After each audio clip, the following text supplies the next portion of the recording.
This clip is brought to you by SaveWithConrad.com.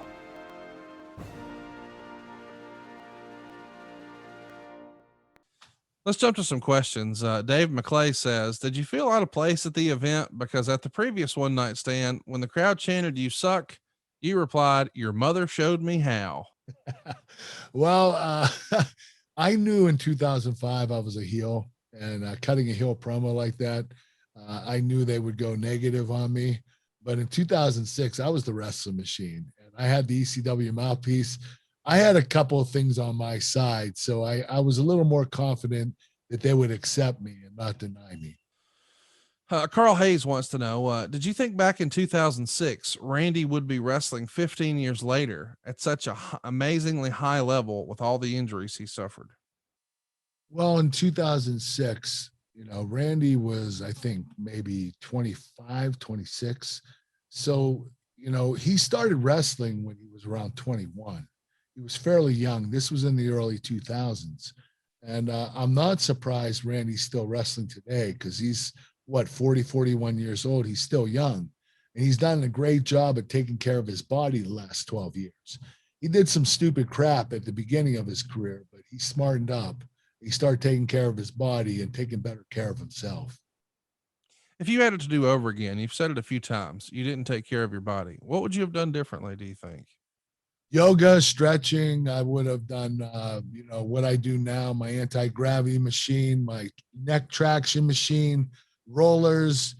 There's a lot of stuff now available that there wasn't back then. And, I'm able to take care of my body better now, but unfortunately it feels like it might be a little too late. So my body's a little too shot right now. I recover pretty well, but I have soreness all day long. We've heard the stories of DDP back in WCW. He was doing yoga, and a lot of the guys were making fun of him. At the time, yoga was sort of perceived to be, oh, that's for women. And now, of course, we know that's not the case. But do you think, growing up the way you did and training the way you did for the Olympics and all that, was there a little bit of just machismo and ego and I don't have to do all that shit, I'm an Olympic gold medalist? Yes. I mean, when I grew up, we weren't into stretching and taking care of our bodies. It was just go out there and compete. And so you didn't work on your flexibility. You did work on your weight training and your conditioning, but you're talking running and free weights, not stretching and yoga, right? Yeah. So not having those in your repertoire will affect you, and your body starts to break down. And that's probably why I had so many injuries in WWE, because I didn't stretch, I didn't do yoga, I didn't take care of my body. And so my body was giving out on me. And, unfortunately, here I am today in a lot of pain still and suffering from the injuries that occurred in my career. Talk to me about who you remember first seeing bring that to the locker room, the stretching and the yoga. Do you remember there being somebody who you're like, man, I never even considered it. And then I saw that guy do it and I thought, okay, maybe I should try that. Who was that guy? You know what? Honestly, I don't know if there was anybody. Really? RVD is the only one I can think of that would stretch adamantly every night before and after his match. He was very disciplined about it. I just thought he wanted to stretch just because he does his high kicks. And, right. And I'm sure that's part of the reason why. But he smartened up. He knew that he would have less injuries if he got more flexible. Remarkable. Yeah. Umar says, Kurt, what did you think of the show as a whole? And did you enjoy the main event?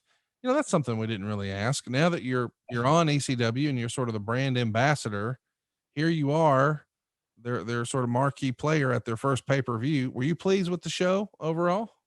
Well, I didn't watch much of the show. I watched the main event, John Cena versus RVD, but I heard that there were a lot of missed spots.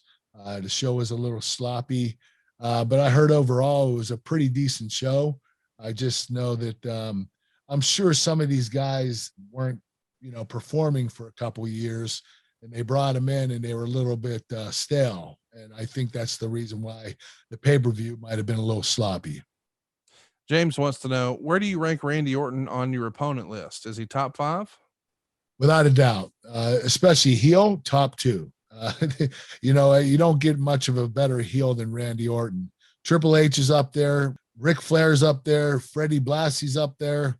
But Rick and Freddie were more of entertaining heels. Triple H and Randy were more heels. People naturally hated them, especially Randy. Did you say Freddie Blassie? Freddie Blassie, one of the best heels. Yes. Wow. I didn't know you were in the loop on Freddie Blassie. I watch video. Love his promos. They're hilarious. I did a double take. That's why he was so entertaining. I'm sure people hated him back then, but now he's freaking hilarious. I mean, supposedly he used to sharpen his teeth on TV in Japan, and people had heart attacks. I mean, it was crazy how big of a heel he was over there. Austin Whitley wants to know, was this the craziest crowd you ever performed in front of anywhere? Yes, without a doubt. It's the most obnoxious crowd, most passionate crowd too. They say a lot of good stuff and a lot of bad stuff, and they're rebels. They want to be treated differently. They want to know, they want to tell the world we are ECW fans. We're not WWE or WCW or AEW. We're ECW, and we're very proud of it. They took a lot of pride in being ECW fans.